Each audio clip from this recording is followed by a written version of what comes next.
Now, replace function replaces part of a text string with a different text string. And meron siyang apat na argument. Yung old text, in this example, is yung A2. Start number. Ito yung position ng character doon sa old text na gusto mong palitan. Which on our case is yung first character. So number 1. And then yung number ng character na gusto mong palitan, isa lang din. And then yung new text is yung text na gusto mong ipalit doon sa old character, which is plus 63.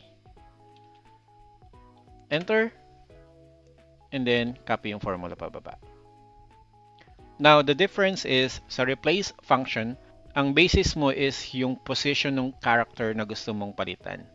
While sa substitute function, ang gusto mong palitan is a specific text. In this example, pwede natin gamitin yung substitute or yung replace kasi unang-una, yung 0 is nasa first position lang siya lagi. And then specific naman na 0 lagi yung start ng mga phone number.